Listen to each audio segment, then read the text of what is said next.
All right, let's go. It's time to wake up. It's time to get moving because the drama is cooking in the NBA once again, which this is why we like the league, don't we? It's not just the high-flying dunks or the elite level skills. It's some of the storylines. And listen, this week has been an absolute doozy. Whether it was yesterday when we saw the headline that the Nuggets not only fired their GM, but also their head coach, Michael Malone, who won them a title, 2 years ago, and is highly regarded as one of the best head coaches in the NBA. Oh, a week before the postseason, the Nuggets in contention. Oh, yeah, let's blow up our entire front office, see how that goes. And then we also have some things brewing for the Lakers. Last night, Luka Doncic got his second technical of the night and was ejected for jawing with a fan. And if the drama isn't enough in that game, guess who he plays tonight? He goes back to Dallas to face the Mavericks. He said that he's going to be emotional. There's going to be a lot of things going on in this game. And Jenks, we also have some playoff previews with the Celtics and the Magic and the Rockets and the Clippers. So I know we complain about the NBA sometimes because obviously a lot of the West Coast games are on late at night. But if we ask for drama, I feel like the league is absolutely delivering this week. Oh, man, in a big way. We always say nobody doesn't like the association. I don't get the Nuggets. I think they're totally overreacting, but whatever. They're struggling right now. I get it. I don't think it's a fair shake for Mike Malone, whatever. But I can't wait for this Lakers-Mavericks game tonight. And, man, it's just going to be – what I can't wait to see, honestly, and this is part of my handicap, not that we're handicapping it yet or anything, but I honestly think – Mavericks fans are still so angry. When they see Luka, it's going to be like a home game for Luka because it's not like Luka left via right. It's not like he left via free agency. Like he clearly wanted to stay in Dallas. He was clearly stunned. So fans are going to be livid, and I think they're going to cheer for Luka just to spite Nico Harrison. It's going to be really interesting to watch. What I want Luka to do is smoke some hookah and chug a beer and then drop 50. Isn't that one of the reasons why they didn't want him around? Hey, we're not going to give you Supermax because we think that you have a terrible diet. You drink a lot of beer. So I think what he should do, if this was the WWE, was lean into that. Like, I don't know if he does it before or after the game. I don't think it honestly matters. Because that's the thing about Luka. He has been doing all of these things where he drinks with dinner, whatever, smokes hookah, looks kind of slow at times, but he is still one of the elite superstars in the NBA. So it doesn't matter. I feel like he should rub it in their faces. Hey, whatever it takes. I mean, after the game, someone hands him a beer that they got at a concession stand, and he just chugs it, throws his arms up in the air, glares at Nico. I'm telling you one thing. I hope Nico Harrison sits courtside. I hope he has the guts to do it. You made this trade. Sit there and own it. Sit there and own it. And I hope Luka just goes off, balls out, and then stares him down every single time he makes a shot before getting ejected. Yeah, that would be crazy. But, it's the NBA. Everything's in the realm of possibility. We were laughing about this story during the break. So we know Ja Morant has gotten into some trouble because of his association with guns.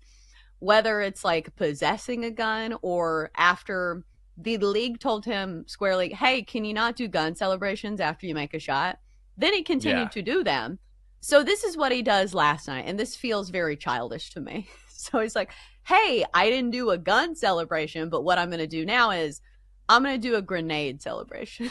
So he's just gone down the list of weapons. And now he's like, hey, I'm going to take this grenade and I'm going to throw it into the crowd. Try to find me now.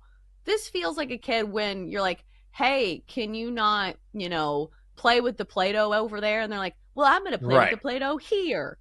What's Ja Morant doing? Is he purposely stirring the pot? Yeah, he's being a baby. Ja Morant is just flat out being a baby. That's all he's doing.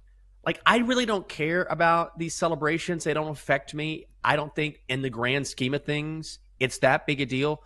But the issue is we know his problems that he's had in the past with flashing a gun on social media. We all saw it. The NBA has seen it. So because of that, he has to be aware, hey, this is something that I don't need to be doing. And I think more than that, Chelsea, he is really in danger of jeopardizing his basketball career, because at some point Adam Silver will step in. There's no question about it. But also, he's going to end up with Draymond Green syndrome, which is, look, you're a great basketball player, but people talk about your antics and what you're doing instead of basketball. Like the greats, when you think about them, you say, he did this, and this, and you can have debate. Well, okay, this guy was in a different era, whatever. But it's a basketball debate.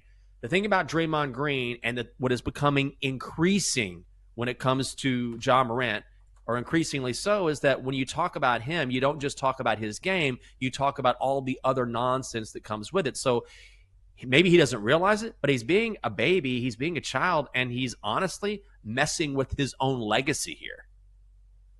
Yeah, like he's becoming a sideshow. And like he is supremely talented.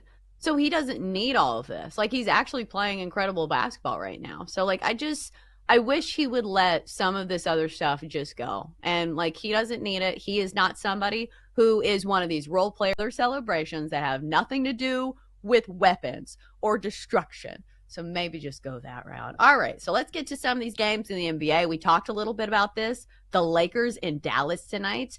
Surprisingly to me, the Lakers only laying 3.5. They are coming off a back-to-back, but Luka Doncic should be rested because he got ejected in the fourth quarter of last night's game. A total of 227.5. So, Jenks, sometimes the square play can be the right play. I bet a lot of people will be on the Lakers tonight. Yeah, that's the only thing that scares me is that, I mean, I'm on the Lakers. Don't you think this is going to be the spot where, and Luka's rested. He got ejected last night. Half a quarter in the fourth. He's got those fresh legs ready to go. But man, all of the motivation is on the Lakers side. Now, I will say Anthony Davis is back. I know for a while it looked like he wasn't going to play for the rest of the season, but he is back and he has been playing really well. But ultimately, I didn't even look at the numbers for this game. I mean, you can if you want, but ultimately this is all about motivation. It's all about Luka. It's all about the Lakers making sure that Luka gets that dub. The problem with that, as you mentioned, is it is a public play. Like everyone, the Lakers are always publicly bet anyway. You don't think a ton of people are going to go to the window tonight and throw down some money on the Lakers wanting to see this? I mean, absolutely. So I'd be careful about that because the number honestly seems a touch short. I would be on the Lakers, but I would be very wary of the fact that everyone is going to play this.